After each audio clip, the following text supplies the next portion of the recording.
하나님 말씀은 골로새서 2장 16절에서 23절 말씀입니다. 그러므로 먹고 마시는 것과 절기나 초하루나 안식일을 이유로 누구든지 너희를 비판하지 못하게 하라. 이것들은 장래일의 그림자이나 몸은 그리스도의 것이니라. 아무도 꾸며낸 겸손과 천사 숭배를 이유로 너희를 정죄하지 못하게 하라. 그가 그 본 것에 의지하여 그 육신의 생각을 따라 헛되이 과장하고 머리를 붙들지 아니하는지라. 온몸이 머리로 말미암아 마디와 힘줄로 공급함을 받고 연합하여 하나님이 자라게 하심으로 자라느니라. 너희가 세상의 초등학문에서 그리스도와 함께 죽었거든 어찌하여 세상에 사는 것과 같이 규례에 순종하느냐. 곧 붙잡지도 말고 맛보지도 말고 만지지도 말라 하는 것이니 이 모든 것은 한때 쓰이고는 없어지리라. 사람의 명령과 가르침을 따르느냐. 이런 것들은 자의적 숭배와 겸손과 몸을 괴롭게 하는 데에 지혜 있는 모양이나 오직 육체를 따르는 것을 금하는 데는 조금도 유익이 없느니라. 아멘. 사랑의 하나님 감사합니다. 오늘도 주님의 은혜로 새로운 하루를 시작하게 하시고 하나님의 말씀과 기도함으로 나아가게 하시니 은혜에 감사드립니다. 주님의 말씀을 하루를 시작하는 오늘 이 시간 성령님의 인도하심을 통하여 따라갈 수 있는 시간 되게 하시고 주님의 이끄심에 따라 앞으로 나아가는 오늘 귀한 하루가 되게 하여 주시옵소서. 이 시간 광명교회를 위해 간구합니다. 하나님께서 사랑하시는 광명교회 가운데 은혜를 더하여 주시어서 모든 성도들의 삶 가운데 하나님께서 이끌어 주시고 보호하여 주심으로 함께 하시기를 소망합니다. 또한 환우들과 우리 다음 세대들 가운데에 하나님께서 회복하심과 예수 그리스도를 인격적으로 만나는 은혜가 있게 하여 주시옵소서. 다가오는 2022년도를 준비하는 우리 광명교회 모든 부서 가운데에 하나님의 지혜를 허락하여 주시어서 주님께 기도함으로 준비하게 하시고 기도함으로 나아갈 수 있는 모든 관련 부서 될 수 있도록 하나님 함께하여 주시옵소서. 예배로 나아갑니다. 하나님 이 시간에 동행하여 주시고 말씀에 집중되어지는 시간이 되게 하여 주시옵소서. 감사드리며 예수님의 이름으로 기도드립니다. 아멘. 오늘 본문은 2장 6절에서 시작한 거짓 교사들 문제에 대하여 바울의 권면의 말이 이어지고 있습니다.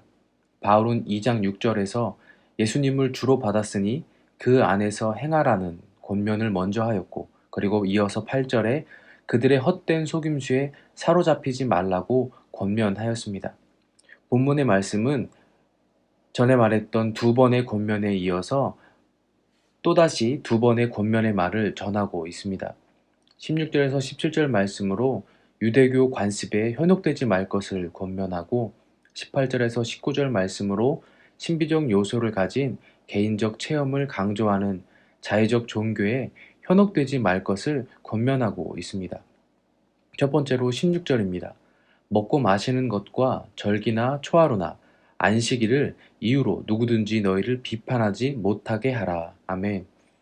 바울은 비판하지 못하게 하라고 권면을 하는데 이 말을 통해서 생각을 해보면 당시 위험 요소로 여겨지는 거짓 교사들이 교회를 흔드는 방식을 알 수가 있습니다. 거짓 교사들은 성도들의 부족한 부분, 약점을 비판해서 자신들의 주장이 들어갈 틈을 만들었고 설득력 있는 교묘한 거짓으로 인해서 자신들의 세력을 확장하는 방법을 취하고 있었음을 알 수가 있습니다. 이 거짓 교사들은 비유대인 성도들에게 율법을 통한 유대교 관습으로 접근하였습니다. 먹고 마시는 음식법과 그리고 절기와 초하루와 안식일 같은 예배와 또 모임에 대한 것들로 비유대인들의 부족한 지식과 삶을 파고 들어왔습니다. 이들은 예수님에 대하여서 공개적으로 반박하고 맞서는 대신에 율법과 구약 율법이 말한 규례를 통하여서 성도들의 삶을 비판하며 예수를 믿더라도 율법이 말하는 규례와 절기들에 동참해야 한다고 말하였습니다.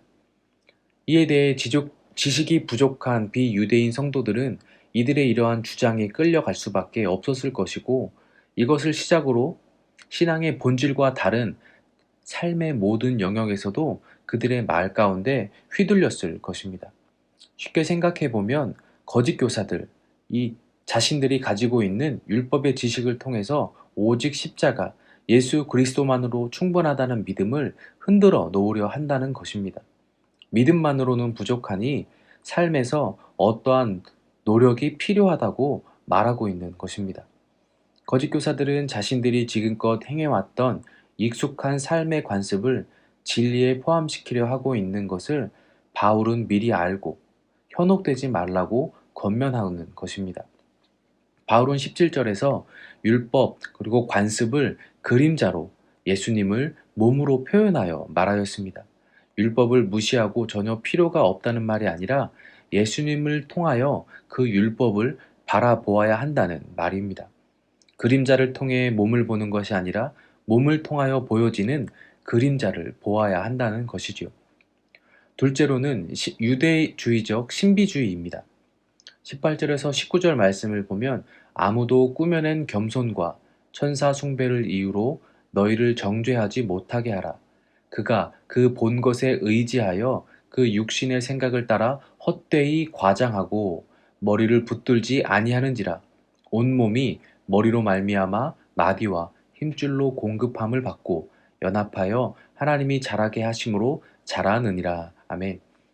바울은 인위적인 겸손과 천사를 영적 중재자로 삼아서 하나님께 나아가는 것으로 신비적 요소를 가미한 자들이 거짓 교사라고 말하고 있습니다.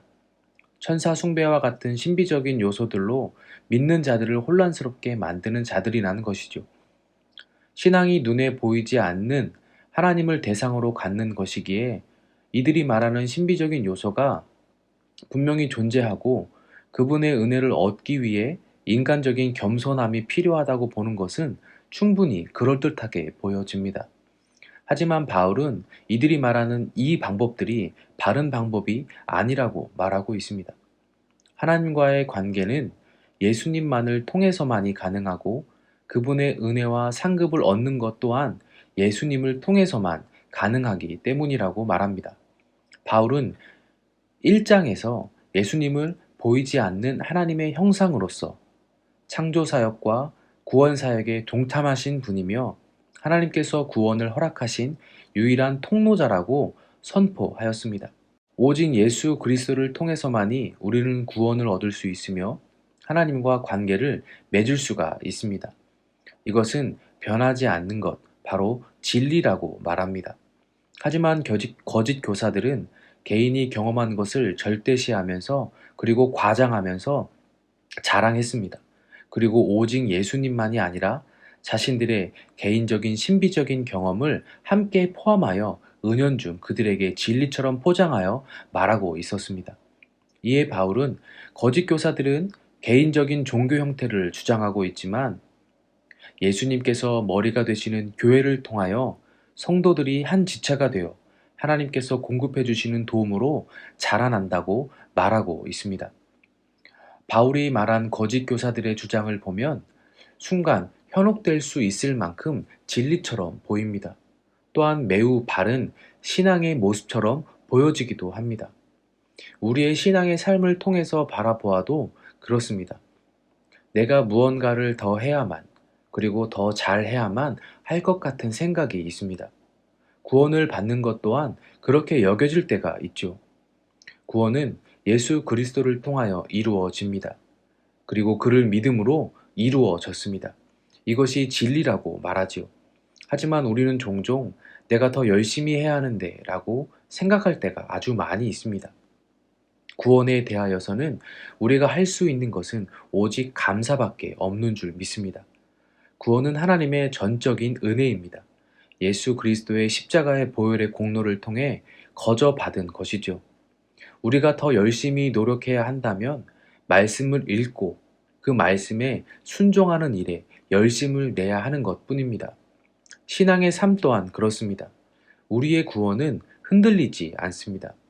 우리는 죄책감을 가지고 신앙생활 할 때가 종종 있습니다. 저 또한 여기에 자유롭지 않았습니다. 받은 은혜에 감사함으로 갖는 거룩한 부담감은 반드시 필요합니다. 하지만 내가 무언가 하지 못해서 더 잘하지 못해서 갖는 죄책감들은 아니라는 말입니다. 말씀에 벗어난 삶을 살았다면 회개하고 감사하는 것이 우리가 걸어가야 할 길입니다. 죄책감에 짓눌려 예수님이 아닌 다른 것에 집중하고 내가 더 잘해야 하고 내가 이렇게 해야 하는가 라는 것 생각하는 것은 다른 말이라는 것이죠.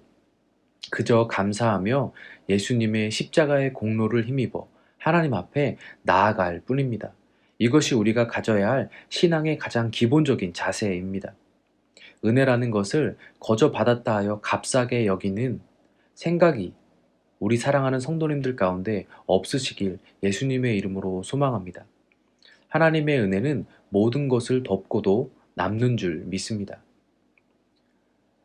예수님의 십자가의 공로를 힘입어 하나님과의 바른 관계를 위하여 우리가 앞으로 나아갈 때 우리의 신앙생활은 바른 길을 걸어갈 수 있을 것이고 바른 많은 사역들을 감당할 수 있게 될 것입니다. 교회에서의 사역을 감당하면서도 그렇습니다. 사람이 어떤 것에 편하게 느끼는 것은 익숙하기 때문일 것입니다. 오래도록 곁에서 함께 있었고 또한 행해왔기에 몸이 알고 있어 익숙한 것이지요. 그래서 편하게 느껴질 것입니다. 전통이란 것도 그렇게 세워지게 되는 것이지요. 교회도 그렇습니다. 교회에서 사역을 감당하는 방식들이 있고 익숙한 방법들이 있습니다. 하지만 그것이 진리는 아니지요. 진리는 오직 예수님, 하나님의 말씀 뿐입니다. 익숙한 방법이라 하여서 그것이 진리라는 것이 아니라는 것입니다. 우리는 예수님을 통해서 비춰지는 익숙함을 바라보아야 합니다. 익숙함이 우리의 무기가 되어서 예수님을 넘어서는 안 될 것입니다. 거짓 교사들은 자신들의 익숙한 방법으로 다른 이들을 가르치려고 했고 예수님이 아닌 자신들의 방법을 앞세웠습니다. 혹 내가 알고 있는 방법, 익숙한 방법들을 가지고 다른 성도들을 판단하거나 가르치고 있지는 않는지 우리가 돌아보았으면 좋겠습니다. 우리는 예수님을 바라보고 예수님을 통해서 사역을 감당하는 사람들입니다. 즉 그리스도인입니다. 하나님과의 바른 관계는 예수님의 십자가의 공로를 마주하고 감사할 때 시작할 수 있습니다. 그리고 그때부터 사역을 감당할 힘을 공급받습니다. 내가 감당하려 하면 지치고 넘어집니다. 시험에 들지요. 그리고 유혹에, 미혹에 넘어질 수밖에 없습니다. 하지만 십자가의 공로를 마주하고 감사함으로 하나님으로부터 받는 공급된 힘으로 감당하기 시작하면 우리는 우리가 생각했던 것 이상으로 많은 것들을 할 수 있고 많은 것들이 이루어지는 것을 바라보게 될 것입니다. 예수님께 집중하고 그분을 통하여 하나님과의 바른 관계를 맺을 때에 우리는 바른 사역을 하게 될 것이고 그에 따른 책임감을 갖게 될 줄 믿습니다. 사랑하는 광명교회 성도님들, 예수님 외에 다른 것들로 비판받지 않으시기를 소망합니다. 또한 예수님 외에 다른 통로가 있다는 것에 현혹되지 않기를 소망합니다.